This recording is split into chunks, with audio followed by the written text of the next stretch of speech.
N V న్యూస్కి స్వాగతం.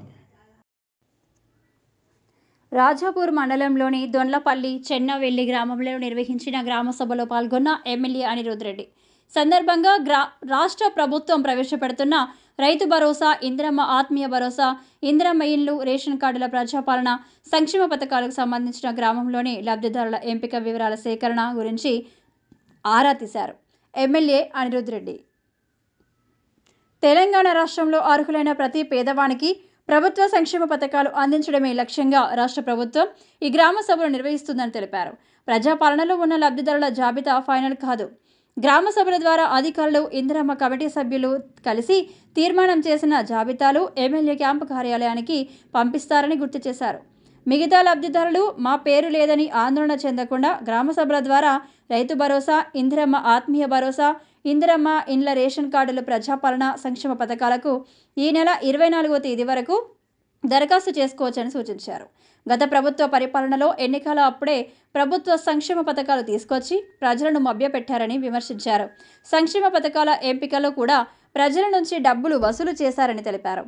ఈ ప్రజా ప్రభుత్వంలో ఎక్కడ కూడా అవినీతి జరగకుండా నిజమైన లబ్ధిదారులకు ప్రభుత్వ ప్రజాపాలన, సంక్షేమ పథకాలు అందించే లక్ష్యంగా పనిచేస్తారని అన్నారు.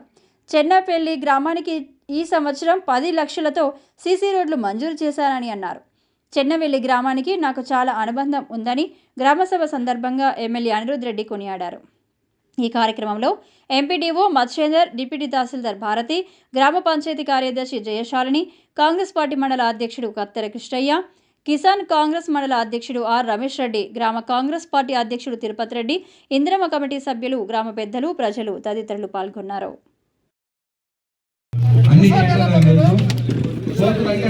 కలపల్లిలో పట్టుకుంటే పారిపోయి ఇక్కడికి వచ్చేది. ఏం చేయాలని కోర్టులను మళ్ళీ సపరేట్గా రిక్వెస్ట్ చేసి అది అప్రూవ్.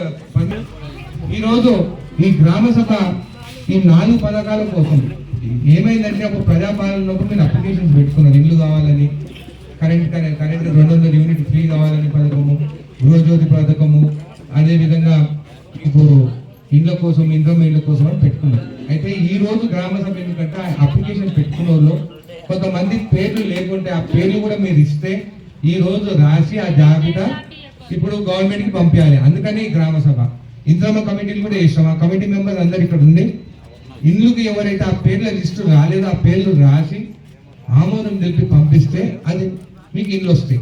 ఇదే కాకుండా రేషన్ కార్డు గత 10 సంవత్సరాల రేషన్ కార్డు రాలేదు.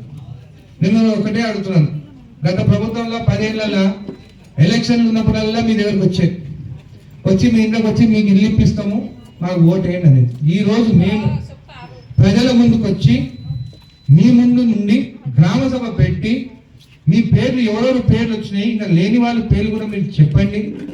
ఆ పేర్లు రాసుకొని మీరు ఆమోదం తెలిపి ప్రభుత్వానికి పంపేనని చెప్పేసి ఈ నిజమైన ప్రజాపాలనలో మేము మీ వద్దకే, నేను కూడా ఎలక్షన్లో కూడా ఆ రోజు మాట్లాడాను. ఎమ్మెల్యే ఎలక్షన్స్ కన్నా ముందు గ్రామ సభకు పెడతాము, మీ ఇంటికే వస్తాము, మీ గ్రామానికే వస్తాము, మీ దగ్గరనే పరిష్కారం చేస్తామని చెప్పి చెప్పడం జరిగింది. ఈ రోజు మీ దగ్గరికే వచ్చినాము, గ్రామ సభలు పెట్టినాము. గ్రామ సభలో ఈరోజు మేము ఏ పార్టీ అనేది కూడా చూస్తున్నాం. అప్పుడు మా పార్టీ వాళ్ళు, కాంగ్రెస్ పార్టీ వాళ్ళు ఉంటే వీళ్ళు కాంగ్రెస్, వీళ్ళకి నల్ల కట్ చేయాలి, వీళ్ళకి ఇల్లు ఇవ్వద్దు, వీళ్ళకి పెన్షన్లు ఇవ్వద్దు అని చెప్పి గూండాయిజము, గూండాల రాజకీయం చేస్తారు. ఈరోజు నేను అందరికీ చెప్తున్నాను, మా కమిటీ మెంబర్స్ చెప్తున్నాను, అధికారులకు చెప్తున్నాను, ఎక్కడ కానీ పార్టీ చూడకండి. ఇల్లు లేని వాళ్ళకి ఇల్లు ఇవ్వండి, రేషన్ కార్డు లేని వాళ్ళకి రేషన్ కార్డు ఇవ్వండి. కొన్ని ఇళ్లలో చూస్తాను తల్లిదండ్రులతోనే పిల్లలు ఉంటారు, ఒకటే రేషన్ కార్డు ఉంటారు. ఈరోజు పెళ్ళై సపరేట్ కుటుంబం అయినా ఒకటే ఇంటున్నా కానీ కూడా వాళ్ళని కూడా డివైడ్ చేసి ఆ పిల్లలకు కూడా రేషన్ కార్డు ఇచ్చేటట్టు జాబితా మీద అధికారులను పంపేమని చెప్తున్నాను. వచ్చిన తర్వాత గవర్నమెంట్ తో మాట్లాడి ఇచ్చేయాల్సిన బాధ్యత నాది. కాబట్టి మీరు అందరు కూర్చొని, ఎవరికి లేదు నిజంగా కొంతమంది ఇంట్లో నేను చాలా ఇంట్లో చూస్తాను కూలిపోతున్నాయి, పైన తార్పాలు పెట్టుకొని వాన పట్టి నీళ్ళంతా కురుస్తున్నాయి. అట్లాంటి ఇండ్లకి మీరు ముందు ప్రాధాన్యత ఇవన్నీ ఎవరైనా ఉన్నది. కొంతమంది నాకు ఫోన్ చేసి టీఆర్ఎస్ వరకు పేర్లు వచ్చినాయి మాకు రాలేదంటుంది. అట్లా ఏమి ఉండదు. TRS, Congress, BJP, CPI, CPM అనేది ఏమి ఉండదు ఇక్కడ. ఈ గ్రామ సభలో అందరూ ఒకటే. ఇందులో లేని వాళ్ళ పేర్లు ఇవ్వండి ఖచ్చితంగా. మన ఎంపీడో గారు ఉన్నారు, డిప్యూటీ తహసీల్దార్ గారు ఇక్కడే ఉన్నారు. మీరు పేర్లు తీసుకొని లిస్టులో వచ్చిన పేర్లు ఈ రోజు వాళ్ళు కొత్త పేర్లు ఇచ్చినాయి అన్ని మొత్తం చదివి వాళ్ళందరూ ఓకే అని సంతకం పెట్టిన తర్వాతనే ఆ జాబితా పంపారు. ఇదే నేను 3 రోజుల నుంచి అందరికీ చెప్తానే ఉన్నాను, కానీ అందరి మైండ్ ఏం పని పడిపోయింది, ఏదో లిస్ట్ వచ్చింది మా పేర్లు తీసేసింది అనేది. పేర్లు తీసేసి ఈరోజు ఇన్లిస్ట్కి రాలేదు. మీ పేర్లు ఇవి ఉన్నాయి మా దగ్గర, ఇంకేమైనా పేర్లు ఉన్నాయా మీరు చెప్పండి అని మిమ్మల్ని అడిగేదానికి మేము వచ్చినాము. మీరు ఈ రోజు పేర్లు ఇవ్వండి, ఆ జాబితా పోయిన తర్వాత శాంక్షన్ అవుతుంది. మాకైతే ఫోటో దిగుతారు అది దిగుతారు. ఇప్పుడు జాబితా పోతుంది శాంక్షన్ కోసము. ఈ రోజు పేర్లు తీసుకున్న తర్వాతనే పోతుంది. ఈ రోజు ఒక్క రోజే కాదు, ఇంకా 3 రోజుల వరకు. ఈ గ్రామం సెక్రటరీ ఎవరు, ఇన్స్ట్రక్షన్స్ వచ్చినాయి కదా. కొంతమంది ఊర్లో లేని వాళ్ళు కూడా రేపు ఎల్లుండి ఆల్రెడీ 3 రోజులు వచ్చి కూడా మీరు అప్లికేషన్ పెట్టుకోవచ్చు. ఆ అప్లికేషన్ తీసుకొని పంపించండి. ఎందుకంటే ఈ గ్రామానికి నాకు చాలా అనుబంధం ఉన్నది. ఎందుకంటే ఈ గ్రామానికి మాట ఇచ్చాను, ఆ కరెంట్ లైన్ తీపిచ్చాను. దగ్గర 4 లక్షలు అయింది. పోయిన ఎమ్మెల్యే దగ్గర వీళ్ళు పోతే 4 లక్షలు వీళ్ళనే కట్టమన్నారు. నేనేమో తీపిచ్చిన.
బేగం, ఎర్కల్ మల్లమ్మ, చర్లపల్లి దేవమ్మ, మహమ్మద్ ఈసుఫీ, బొర భీమయ్య, అమీనా బేగం, ఆసియా బేగం, బంకూర్ శ్రీశైలు, ఆసియా ఉస్కి అంటే డ్రై దాని ఏమంటే మనం మెట్ట పొలం ఉంటుందో చలక పొలం ఉన్న వాళ్ళకు వాళ్ళు అంతకంటే ఎక్కువ ఉంటే ఎలిజిబుల్ కాదు.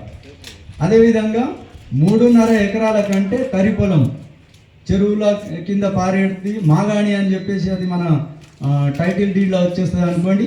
అలాంటి 3.5 ఎకరాలు దాటిన వాళ్ళకి రాదు. ఇది చలక పొలము 7.5 ఎకరాలు దాటిన వాళ్ళకి రాదు. అదేవిధంగా ఎవరైతే ఉద్యోగస్తులు ఉంటారు, కొంతమంది గవర్నమెంట్ ఉద్యోగస్తులు ఉండి వాళ్ళకు ఆ కుటుంబానికి కూడా రాదు. పెన్షన్ గవర్నమెంట్ ఉద్యోగం చేసుకుంటూ రిటైర్ అయిన వాళ్ళకు కూడా రాదు. మనకి ఏంటంటే కండిషను పల్లెటూర్లలో కార్డు ఇవ్వాలంటే బీదరికం అంటే 1,50,000 కంటే తక్కువ కుటుంబ ఆదాయం ఉన్నటువంటి వాళ్ళు బీదోలు. వాళ్ళకు అన్నిటికీ గవర్నమెంట్ ఇచ్చే స్కీమ్స్కి అన్నిటికీ అర్హత ఉంటుంది. 1,50,000 కంటే ఎక్కువ ఆదాయం ఉన్న కుటుంబానికి అర్హత ఉండదు. వాళ్ళు మంచిగా అంతో ఇంతో మంచిగా ఉన్న కుటుంబం అని చెప్పేసి గవర్నమెంట్ స్కీములు కూడా ఏమి ఇవ్వబడవు. ఇప్పుడు దాదాపు నాకు తెలిసి ఈ గ్రామంలో ఇందులో చదివిన దాంట్లో 90% ఎలిజిబుల్ ఉన్నారు. 90%, 95% వరకు ఎలిజిబుల్ ఉన్నారు. ఉన్న వాళ్ళే పేర్లు ఇంక్లూడ్ చేసుకోవడానికి పెట్టిరు కాబట్టి దాదాపు 5-6 సంవత్సరాల నుంచి అప్డేట్ కాలేదు కార్డులు కాబట్టి పెట్టిండ్రు. అలాంటి ఎంక్వైరీ చేసి అందులో పెట్టడం జరుగుతుంది. ఇప్పుడు నెక్స్ట్ ఇంకొక స్కీము ఇందిరమ్మ ఇండ్లు. ఇందిరమ్మ ఇండ్లు అంటే మనం ఇంతకుముందు సర్వే చేసినాము, ఇళ్ళు లేవనేటువంటిది ఎవరైతే ప్రజాపాలనలో పెట్టిర్రో దాని గురించి దాని లిస్ట్ తీసేసి ఆ లిస్ట్లో ఉన్న ప్రతి ఇంటికి పోయినాం. గవర్నమెంట్ ఒక ఆన్లైన్ యాప్ ఇచ్చింది. ఆ యాప్లో ఆ ఇంటి కుటుంబ యజమాని ఫోటో, ఆ యొక్క వాళ్ళు ఉండే ఇంటి ఫోటో ప్లస్ ఇండ్ల లోపలికి కూడా ఒక ఫోటో, 3 రకాల ఫోటోలు తీసి మనం పెట్టడం జరిగింది.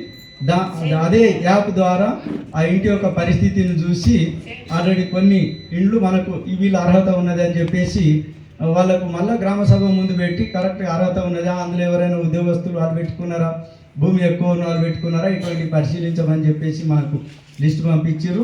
ఆ లిస్టు మీకు చదివి వినిపిస్తారు.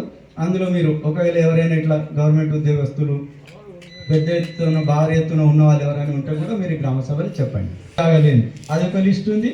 అప్లికేషన్ పెట్టి జాగా ఉన్న వాళ్ళు కూడా కొంతమంది కట్టుకోవడానికి జాగా ఉన్న వాళ్ళు కూడా పెట్టిండ్రు. అది కూడా రెండు లిస్టులు ఉన్నాయి. ఆ లిస్టులు చదువు.